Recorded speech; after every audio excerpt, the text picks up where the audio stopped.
Thank you. Pamagat ng piyesa na to, Schrödinger's Feelings. Promise hindi to lecture sa quantum physics. Para to sa lahat ng mga taong naligaw, napadpad, at na-stranded sa friend zone. Huwag kayong mawawalan ng pag-asa. Hindi, joke lang. Tama na guys. Hindi masaya maging masokista. Game? Thanks, kid. From where I'm standing tonight, taking into consideration its elliptical orbit and factoring in the relative velocities of both the object and this point of reference, the moon, close to its apogee, is 387,975 kilometers away and will be farther away by the time I finish this sentence. But no matter, give me enough time, some training from NASA and a space shuttle, and damn it, I will conquer that distance. I will make that trip from point A to point B. That chasm, it does not seem unreasonable to me. But metaphorical distances, well, that's where it gets tricky. What stymies me is the tiny space between girl and friend. The temporal silence between the two words that's barely detectable unless enunciated properly. A girlfriend versus a girlfriend. That space, if you tweet it, it's one character. If you proofread it, it takes a single close-up symbol to bridge those two words into one. Say it out loud and it's barely a breath. 0.062 Earth seconds when I say it. 2 millimeters on Word if I type it out, times New Roman 12 single space, zoom 100%. But to me, that tiny space, it spans universes. In that nanoscopic break between L and F, I house all the parallel universes and possible timelines and scenarios that may be set off when I tell her, I want to be more than friends. And my mind has spawned more worlds than has been seen by the Hubble's 8-foot diameter concave primary mirror, all trapped in this vortex called anxiety, and this state of superposition, the state when all possible outcomes are still resting in the comforts of my apprehension. It can be collapsed when I tell her, I am in love with you. And those simple words, they will trigger all the worlds to converge and form one reality, a reality I must live with. And they all tell me, you should take the risk, go for it, bro. But damn it, this is our story. If it's one of love, well, that remains to be seen. But we are co-authors, and I'm terrified to make that editorial decision. And believe me, I've crunched the numbers. I've cross-referenced all the probabilities against existing databases, well, mostly romantic novels and chick flicks. And I ran all the simulations in this wonderful app in my brain called Being Neurotic and Overthinking. And in that insignificant space between girl and friend, there exists an illimitable number of paradoxes between answers, yes, I am in love with you too, and no, let's just be friends. No, let's just be friends. Let's get this out of the way. And that will sting like a mother. It'll be awkward. There are no video game checkpoints in real life. We cannot just respond to a save point that seems convenient or restore the system to a previous date when everything was fine. There are things she can never unknow. I've crossed the Rubicon, the point of no return, and there will be things I can now only see through the rear view mirror. I'll never be that friend she takes shopping with her before a big date, and I'll hold her purse, stand next to the dressing room door, as she tries on dress after dress after dress after dress after dress, and every time she comes out, she's going to ask me, how does it look? Do you think you like it? And I will be less than useless with my opinion because I think she looks amazing in anything. And every time she goes in to try another, I will wait patiently for that dressing room door to swing back open.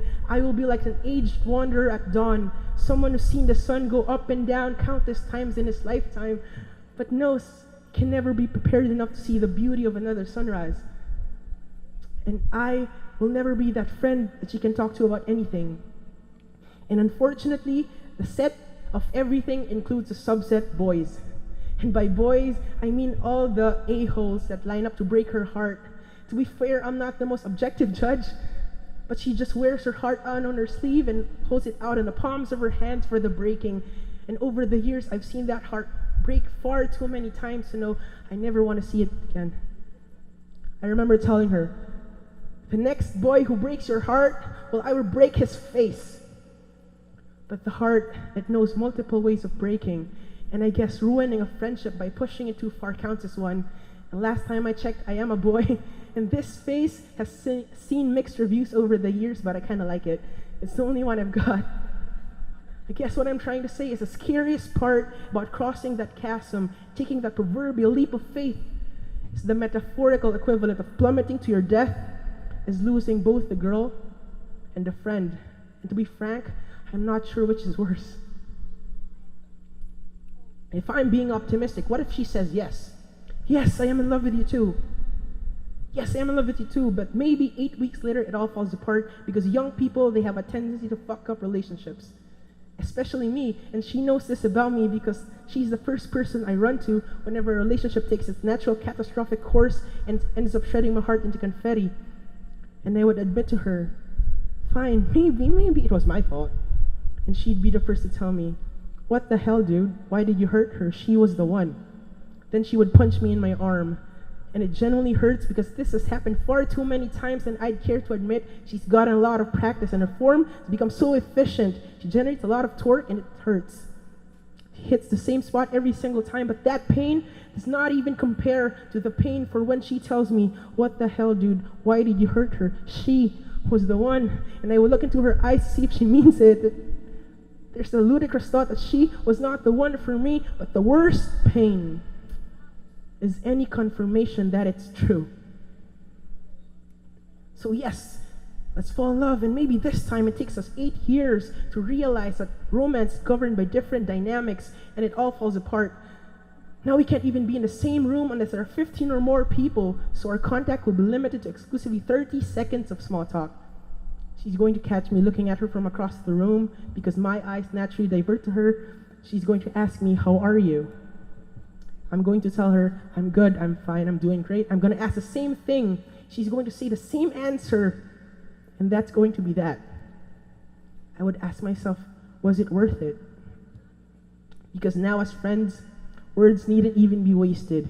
In the spectrum of happy to sad, I can tell you where she lands just by her shade of lipstick.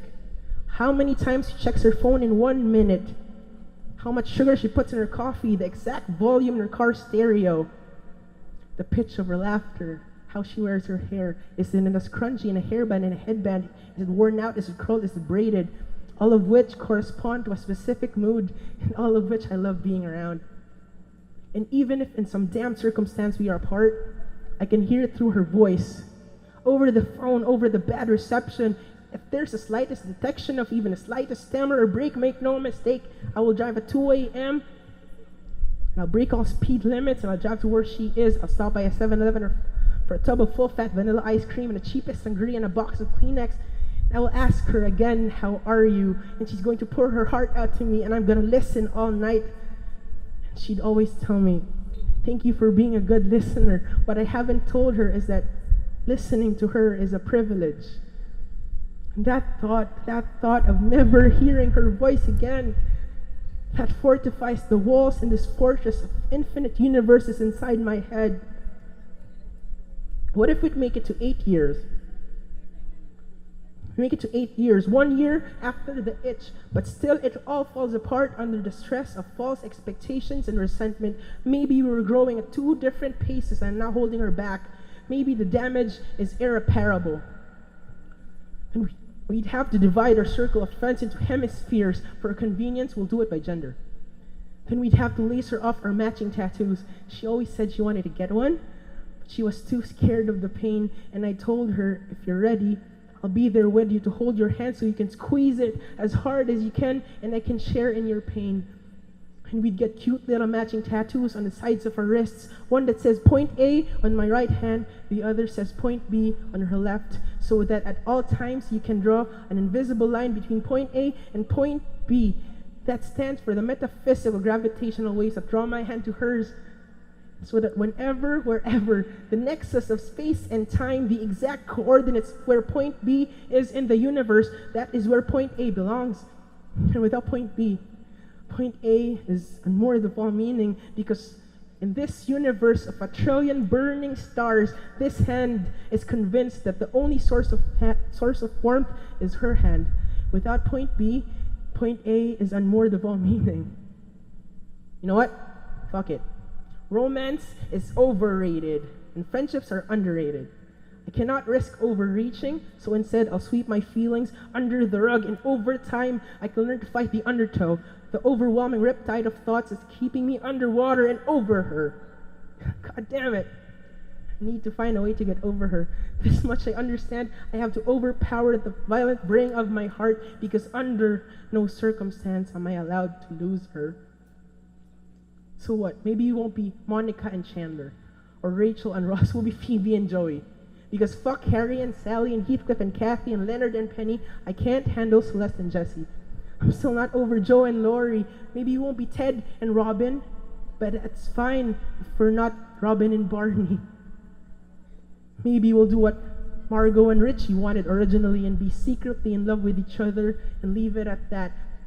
Because in all the parallel universes and possible timelines, chains of events, there's even the slightest probability that I can lose her. Well, they can all stay inside my head. And I used to think they were prisoners. Promises of future spent together, held hostage by fears of future spent apart. Now I'm beginning to think they're enjoying their stay. They're developing sympathy for their captor. Syndrome, Stockholm. Being stuck home is a choice, because I taught them that it's dangerous to play outside, and the friend zone has become home. It's a safe zone, it's a hurt-free zone, and its confines have reconciled with the thought that soulmates are under no obligation to fall in love. We'll be Will and Grace. We'll be Andy and Ducky and Riley and Reed. We'll be Carrie, Miranda, Charlotte, and Samantha. We each get to pick two. We'll be Piglet and Pooh. We'll be C-3PO and R2-D2. We'll be Kanye West and Kanye West. We'll be the best of friends. Because in that space between girl and friend that we buffer, yea big on paper, one character on Twitter, that's where I store all my dread and doubts and anxieties and worries and apprehension and trepidation. And this may take a while, so I'll just send you a link to the thesaurus where I looked up all the synonyms of fear. And I am a cowardly, cowardly man. That tiny cushion is a sole hedge against the fear of ever losing her, and I cannot lose her. Cannot lose her. Maybe we're better off as friends. This way, I can never lose her. We're better off as friends, right? Right? But I guess this way I don't get to have her too. We're better off as friends. I'll try to say without warble and stutter so as to imply sincerity. We're better off as friends, I say again with raised volume so I can convey conviction. Fuck it. We're better off as friends. Maybe if I curse, it'll feign some resolve and urgency. We're better off as friends. We're better off as friends. It's a mantra I'm incessantly chanting in my head that we're better off as friends. I hammer the thought without pause or rest. We're better off as friends over and over without stopping for breath. We're better off as friends. I try to say to the stubborn little fucker inside my chest that we're better off as friends. God, I swear I'm trying my best. We're better off as friends. I now say with teeth unclenched and palms unpressed, maybe this is for the best. We're better off as friends. Maybe this is good enough. But just tell me this. How many times do I have to repeat one lie before I can start believing it? Okay.